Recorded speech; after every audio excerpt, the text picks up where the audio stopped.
शिवसेना है, ये एक बड़ा पैरोकियल संगठन है। ये महाराष्ट्र के बाहर की सोच ही नहीं सकता है। आपने देखा ना, यूपी के, हरियाणा के, राजस्थान के, मध्य प्रदेश के, बिहार के मजदूरों को इन्होंने किस तरीके से निकाला। ठीक है ना।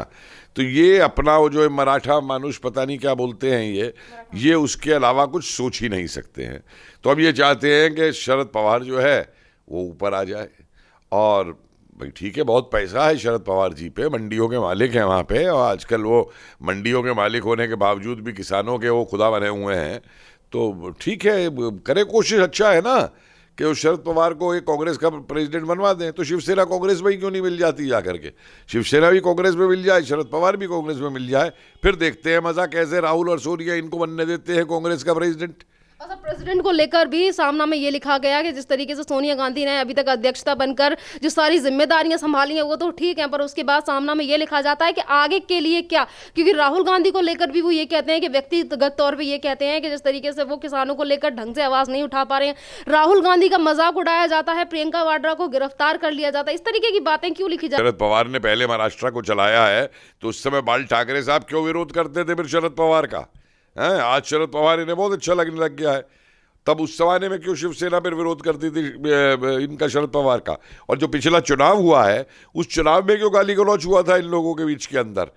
तो ये तो सब खेल इनका सत्ता का है, हेर फेर का खेल है कि उसको करने के लिए कब कौन सा पासा पलट के सोना है, कब कौन सा पलाटा पल के लिटना है, कब क्या बोलना है, ये सब इनके खेल के पार्ट है। ये मखौल बनाना हो प्रजातंत्र का पूरा, जो इनके एक लीडर ने भी कहा ना, उसने, राहुल गांधी ने, तो डेमोक्रेसी देश में खतरे में। अरे भाई, अगर डेमोक्रेसी इस देश में खतरे में होती तो तू यहाँ पे बोल रहा होता इस तरीके से? नकली वो तू लेकर के हस्ताक्षर जो गया है प्रेसिडेंट के पास, ये तू ही कर सकता है डेमोक्रेसी में? वो जिनपिन जिसका तू चेला बना हुआ है आजकल, जरा उसके देश में करके दिखा। या जो तेरे सिद्धू जो गाने गाता है ना इमरान खान के, जरा उसके उसके देश में करके दिखा। ये तू कर रहा है, कहता है डेमोक्रेसी इमेजिनेशन है। और सबसे बड़ा मजाक देखिए कि जिसने जो तुमको चुन करके डेमोक्रेसी में भेजा, तू पार्लियामेंट में कैसे पहुंच गया भाई? अगर डेमोक्रेसी नहीं होती, प्रजातंत्र नहीं होता, तो तू पार्लियामेंट में कैसे पहुंच जाता? तेरी माताजी कैसे पार्लियामेंट के अंदर पहुंच जाती? तू राजस्थान में सरकार कैसे बना लेता? हद है मतलब बेवकूफ़ी की, कि मतलब मैं तो ये क्या कहूँगा कि वो बिल्कुल नौटंकी करके अब पब्लिक भी मज़ा लेने लग गई है कि अच्छा भाई कोई बोल रहा है, जरा हंसने के लिए भी राजनीति में बड़े बड़े मुद्दे डिस्कस होते हैं, तो थोड़ा हंस भी ले, एंटरटेनमेंट भी हो जाए हमारा। तो बोल रहा है, अपना बोलता रहता है रोज। एक तरफ महाराष्ट्र में ये तीनों सरकारें, ये तीनों जो पार्टियां हैं, ये दावा करती हैं कि हमारी सरकार को कोई भी तोड़ नहीं सकता, पर जिस तरीके से पिछले कई दिनों से कांग्रेस को लगातार टारगेट किया जा रहा है, और आज शिवसेना में ये लिखा गया कि शिवसेना की तरफ से सामना में ये लिखा जाता है कि यूपीए की जो सरकार है वो एक एनजीओ की तरह हो गई है। कौन सी वाली सरकार की बात कर रहे हैं वो? नहीं, वो यूपीए की जो पहले होती थी 2014 से, या जो अब उन्होंने बना रखी है। अब तो ये यूपीए की नहीं है ना, महाराष्ट्र वाली जो है ये, अब तो ये तीन ही मिले हुए हैं ना इसमें, सारे यूपीए वाले तो नहीं है मेरे ख्याल इसके अंदर। लेकिन देखिए ऐसा है, मुझे तो इंतज़ार है कि ये जो यूपीए भी कह रहे हैं, या जो ये शिवसेना और शरद पवार और इनका गठबंधन है, ये कितने दिन तक चलता है और कौन किसको मार रहा है।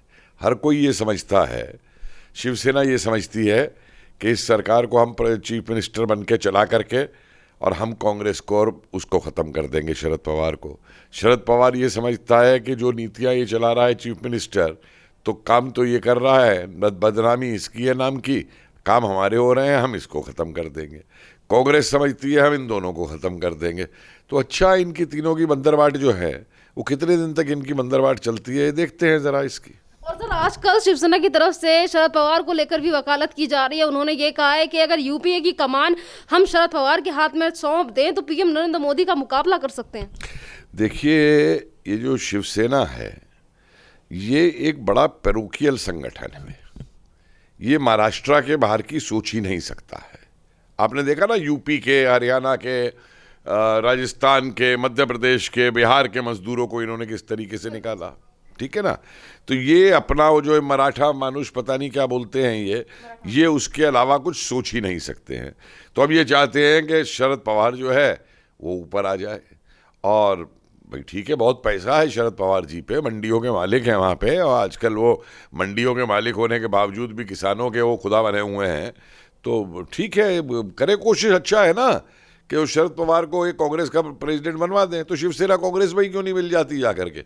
शिवसेना भी कांग्रेस में मिल जाए, शरद पवार भी कांग्रेस में मिल जाए, फिर देखते हैं मजा कैसे राहुल और सोनिया इनको बनने देते हैं कांग्रेस का प्रेसिडेंट। अच्छा, प्रेसिडेंट को लेकर भी सामना में ये लिखा गया कि जिस तरीके से सोनिया गांधी ने अभी तक अध्यक्षता बनकर जो सारी जिम्मेदारियां संभाली हैं वो तो ठीक है, पर उसके बाद सामना में ये लिखा जाता है कि आगे के लिए क्या, क्योंकि राहुल गांधी को लेकर भी वो ये कहते हैं कि व्यक्तिगत तौर पे ये कहते हैं कि जिस तरीके से वो किसानों को लेकर ढंग से आवाज नहीं उठा पा रहे हैं, राहुल गांधी का मजाक उड़ाया जाता है, प्रियंका वाड्रा को गिरफ्तार कर लिया जाता है, इस तरीके की बातें क्यों लिखी जा रही है बार बार शिवसेना की तरफ से? अरे देखिए, ये इनके बंदर बाट के तरीके हैं। वो सावरकर जी के खिलाफ एक वक्तव्य दे दिया था ना कांग्रेसियों ने, तो राउत ने बड़ा हल्ला मचाया था आके, तो मैंने उसी दिन कहा था सिर्फ हल्ला मचाएगा, करेगा कुछ नहीं। तो ये इनका किसी बात पे झगड़ा वगड़ा हो गया होगा बंटवारे को लेकर के किसी चीज़ की, तो उसका तरीका ये एक है ब्लैकमेल करने का कि खिलाफ लिखना शुरू कर दो, खिलाफ बोलना शुरू कर दो। अरे भाई, सोनिया के बाद में तो राहुल इनको कहता है, लगता है नहीं चला पाएगा, तो ठाकरे के बाद साथ कौन चला रहा है? वहाँ परिवार नहीं है, वहाँ राहुल गांधी की तो इन्होंने गुलामी स्वीकार कर रखी है, तो फिर इन्हें क्या दिक्कत है अब राहुल गांधी और सोनिया गांधी से? कसीदे पढ़े उनके जाकर के, क्यों तारीफें करें उनकी जाकर के, क्यों कह रहे हैं कि राहुल किसानों के असले को हिस्सा नहीं कर रखा? तुमने किसानों का हाल सही कर रखा है महाराष्ट्र के अंदर, और महाराष्ट्र में तो कितना आया किसानों का कि जिन्हें नए कानून से फायदा हुआ है। सब फिर भी उसके बावजूद भी ये शरद पवार की वकालत करते हुए नजर आते हैं और ये कहते हैं कि शरद पवार ज्यादा अच्छी तरीके से जिम्मेदारियां संभाल रहे हैं और किसानों की बात सुन रहे हैं। हाँ भाई, बहुत अच्छी तरीके से शरद पवार ने पहले महाराष्ट्र को चलाया है, तो उस समय बाल ठाकरे साहब क्यों विरोध करते थे फिर शरद पवार का? हैं, आज शरद पवार इन्हें बहुत अच्छा लगने लग गया है, तब उस जमाने में क्यों शिवसेना फिर विरोध करती थी इनका, शरद पवार का? और जो पिछला चुनाव हुआ है उस चुनाव में क्यों गाली गलौच हुआ था इन लोगों के बीच के अंदर? तो ये तो सब खेल इनका सत्ता का है, हेर फेर का खेल है कि उसको करने के लिए कब कौन सा पासा पलट के सोना है, कब कौन सा पलाटा पल के लिटना है, कब क्या बोलना है, ये सब इनके खेल के पार्ट है, नाटक है। सर, ये भी बात है कि लगातार ये पार्टियां ये वादा करती हैं कि हमारी सरकार है जो एक दूसरे से विचार विमर्श करके कोई भी फैसला लेती है, और जब इनके विरोध जो इस तरीके के जो इनके बयान आते हैं उनमें पूरी तरीके से विरोधाभास पूरे लोगों को दिखता है। मैं वही तो बता रहा हूँ ना कि अंदर खाने इनकी बैठ होती है बैठ के, और जब उस अंदर खाने की बैठ में ये क्या करेंगे ये तय नहीं कर पाते हैं, तब बाहर आकर के बोलते हैं, और बाहर आके बोलेंगे ये मतलब जैसे वो कहीं पे वो पंचायत बैठ गई ना, तो पंचायत में झगड़ा हो गया, तो एक आदमी लठ घुमाता है ऐसे करके, सारे भाग जाएंगे, है? थोड़ी देर बाद दूसरा कहेगा आ जाओ आ जाओ आ जाओ भाई, फिर बैठेंगे, फिर सारे आ जाएंगे। तो इनकी ये कहानी है कि जो चीज़ अंदर खाने सुलटानी इन्होंने सुलटा ली, दूसरे पे समझते हैं कि मीडिया में जाके पब्लिक में जाके दबाव बना के उस तरीके से सुलझाए इनको। ये इनके तरीके हैं।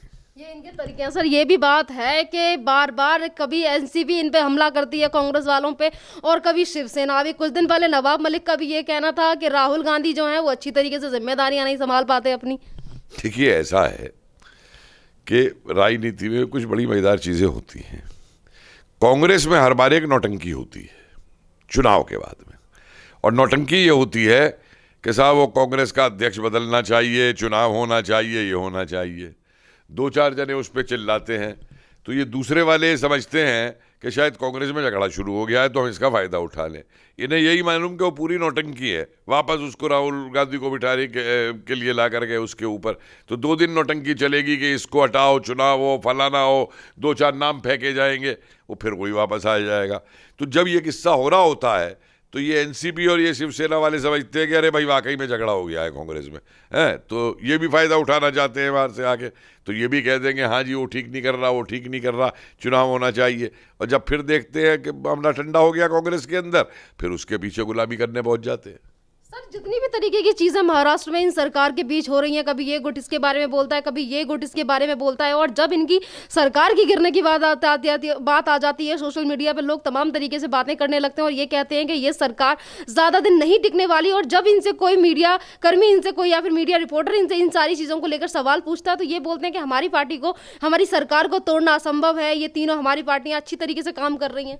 नहीं, बड़ी अच्छी बात है जी, बिल्कुल असंभव है। जब तीनों मिल बांट के लूट कर रहे हैं और तीनों मिल बांट के वहाँ आतंक का राज चला रखा है तीनों ने, हैं, तो तीनों की सरकार सही चल रही है।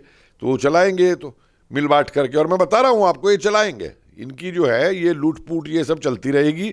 इसी तरीके से वहाँ आतंक फैलाए रखेंगे ये, ना कोर्ट की माननी, ना केंद्र की माननी, ना किसी की माननी, ना गवर्नर की माननी, ये अपना करते रहेंगे। और अपने आपस में किसको कितना हिस्सा मिलना चाहिए उसकी तय करने के लिए आपस में ये बैठेंगे। झगड़ा होगा तो बाहर आ जाएंगे। झगड़े के लिए जिस तरीके की बातें ये लोग सामने आकर करते हैं कि हमारी सरकार को कोई तोड़ नहीं सकता, और जैसे ही कोई भी कानून वगैरह पास होता है महाराष्ट्र में, या फिर जो लोगों की बहाली दिखी है लोगों को, जब लोग कहते हैं कि ये चीज़ें ठीक नहीं है, तो उसको लेकर ये सब अपने अपने हाथ पीछे कर लेते हैं। राहुल गांधी कहते हैं हमसे नहीं पूछा गया, शरद पवार जी कहते हैं कि हमसे ज़्यादा विचार विमर्श नहीं किया गया। देखिए, ये सब हथकंडे हैं जो मैं आपको बता रहा हूँ। जो मैंने शुरू में बात कही ना कि नाम चीफ मिनिस्टर पे है ठाकरे का, ठीक है, तो जो गलत होगी ये दोनों पार्टियां ठाकरे के सिर मर देंगी कि गलत हो रहा है। और मिनिस्टर नीचे इन्होंने अपने बना रखे हैं, नवाब मलिक और फला ढिमका जो इनके हैं पूरे बने हुए उस तरीके के, ठीक है, वो अपनी मर्जी करते हैं। तो ये तो एक मतलब मैं क्या कहूँ कि जिसे मखौल बनाना हो प्रजातंत्र का पूरा, जो इनके एक लीडर ने भी कहा ना, उसने राहुल गांधी ने, तो कि डेमोक्रेसी देश में खतरे में। अरे भाई, अगर डेमोक्रेसी इस देश में खतरे में होती तो तू यहाँ पे बोल रहा होता इस तरीके से? नकली वो तू लेकर के हस्ताक्षर जो गया है प्रेसिडेंट के पास, ये तू ही कर सकता है डेमोक्रेसी में? वो जिनपिन जिसका तू चेला बना हुआ है आजकल, जरा उसके देश में करके दिखा। या जो तेरे सिद्धू जो गाने गाता है ना इमरान खान के, जरा उसके देश में करके दिखा। ये तू कर रहा है, कहता है डेमोक्रेसी इमेजिनेशन है। और सबसे बड़ा मजाक देखिए कि जिसने जो तुमको चुन करके डेमोक्रेसी में भेजा, तू पार्लियामेंट में कैसे पहुंच गया भाई? अगर डेमोक्रेसी नहीं होती, प्रजातंत्र नहीं होता, तो तू पार्लियामेंट में कैसे पहुंच जाता? तेरी माताजी कैसे पार्लियामेंट के अंदर पहुंच जाती? तू राजस्थान में सरकार कैसे बना लेता? हद है मतलब बेवकूफ़ी की कि मतलब मैं तो ये क्या कहूँगा कि वो कुल नौटंकी करके अब पब्लिक भी मज़ा लेने लग गई है कि अच्छा भाई कोई बोल रहा है, जरा हंसने के लिए भी राजनीति में बड़े बड़े मुद्दे डिस्कस होते हैं, तो थोड़ा हंस भी ले, एंटरटेनमेंट भी हो जाए हमारा। तो बोल रहा है, अपना बोलता रहता है रोज। किसानों को लेकर ये लोग जिस तरीके की राजनीति कर रहे हैं और रणनीति अपना रहे हैं, जैसे राहुल गांधी ने अभी कुछ दिन पहले किया कि 2 करोड़ किसानों के हस्ताक्षर लेके पहुंच जाते हैं वो प्रेसिडेंट के पास, और जब उनसे पूछा जाता है तो उनके पास डिटेल्स वगैरह नहीं होती। उसी तरीके कोविड की तरह सीन इन्होंने कर दिया कि 1000 बसें हैं और उसके बाद उसमें एम्बुलेंस, टेम्पो, पता नहीं तमाम तरीके की चीज़ें देखने को मिलती हैं। जब इस तरीके के षड्यंत्रों में ये नाकामयाब हो जाते हैं, कामयाब नहीं हो पाते, इसको लेकर फिर ये सरकार पे निशाना साधते हैं और ये कहते हैं कि ये गुमराह करने की कोशिश करते हैं, डेमोक्रेसी की हत्या हो रही है, हम बोल नहीं सकते, ये सरकार ऐसी है कि किसानों को आतंकवादी कहती है, जो भी इनके खिलाफ। तो इस तरीके की बातें क्यों? देखिए, ऐसा है तो एक तो मुझे लगता है कि इन्होंने 2 करोड़ ये जो हस्ताक्षर कराए हैं ना, ये काम भी इन्होंने किसी मार्केटिंग एजेंसी को दे दिया था। आजकल तो पर्सनालिटी बनाने का काम भी देते हैं ना राजनीति में मार्केटिंग एजेंसी को, तो मार्केटिंग एजेंसी को दे दिया कि भाई जैसे वो कई बार वो लोग कहते हैं ना, कई लोग पैसे लेकर के कि ट्विटर के ऊपर तुम्हें अपने 50,000 सपोर्टर बनाने हो तो हम इतने पैसे दे दो, कर देंगे। तो मार्केटिंग एजेंसी ने 2 करोड़ सिग्नेचर पकड़ा दिए होंगे। अब मैंने उसी दिन ट्वीट किया था राष्ट्रपति महोदय को, मैं कहा साहब ये जो इसने सिग्नेचर भेजे हैं ना 2 करोड़ के, या जो अंगूठे लगा के भेजे हैं, इनको ज़रा हैंड राइटिंग एक्सपर्ट्स के पास भिजवा दीजिए कि एक हैंड राइटिंग के कितने हैं, सारी सफाई सामने आ जाएगी। और हंसी ये आती है कि ये लोग झूठ भी बोलते हैं, ये नहीं मालूम है कि कैसे झूठ पकड़ा जाता है। और उस पर मेरा एक अपना विश्लेषण है कि देखिए, हुआ ये है कि एक ज़माने में नेहरू जी जो हैं चीन से तो दोस्ती रखते थे, लेकिन कम्युनिस्टों को खूब गाली निकालते थे, हैं, और उनकी सरकारें भी हटाई थी केरला वगैरह के अंदर। लेकिन ये साहब जो हैं, इनके दफ्तर पे और इनके इर्द गिर्द जो है पूरा नक्सलाइट्स का कब्जा है। और इसकी समझ में ये नहीं आती है कि जो नक्सलाइट हैं, इनका उद्देश्य ना तो कांग्रेस का समर्थन देना है, कांग्रेस को बढ़ावा देना है, ना देश को समर्थन देना है। ये तो देश में अराजकता चाहते हैं। तो इससे चुन चुन करके आप ये समझती हैं जो बयान देता है इसके दिमाग में खुद भी आकर इतनी है कि ये बयान दे दे। इससे ज़रा एक्सटेम्पोर बुलवा तो लीजिए 5 मिनट। अगर ये 5 मिनट भाषण दे जाए बिना कागज़ देखे हुए या बिना वो किए हुए, ये भाषण दे जाए 5 मिनट का, तो इसलिए ये उनके चुंगल में फंसा हुआ है। अब पता नहीं क्या कारण है, क्यों चुंगल में फंस गया है, कि इसे कोई ब्लैकमेल कर रहा है या ये खुद इतना वो हो गया है सत्ता के उसमें पागल के मुझे सत्ता किसी भी तरीके से हासिल हो जाए, मैं कोई भी हथकंडा अपनाऊं।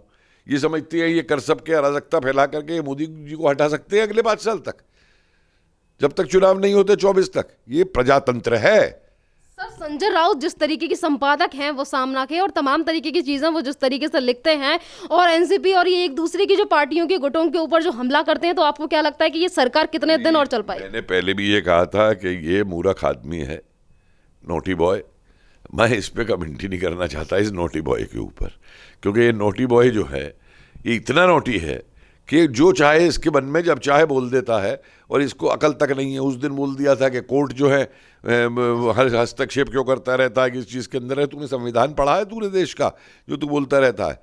तो ये तो इनका तमाशा चलता रहेगा, इनकी सरकार चलती रहेगी बंदर बाट के अंदर, क्योंकि जब तक चुनाव नहीं होता ये सरकार नहीं हटेगी। क्योंकि तीनों में से कोई भी जो है इनमें से वो जो बंदर बाट करके खा रहे हैं और जो इनकी वहाँ पे तानाशाही चल रही है उससे बाहर नहीं आना चाहते, उसको बनाए रखना चाहते हैं, वही ये केंद्र में करना चाहते हैं। तो इसलिए एक दूसरे पे चिल्लाते रहेंगे, एक दूसरे का मखौल उड़ाते रहेंगे, लेकिन सरकार बांधने की जब सवाल आती है तब ये ऐसे एक तीसरे लुंगियाँ पकड़ के खड़े रहेंगे एक सबकी कि सरकार हमें चलानी है। धन्यवाद सर।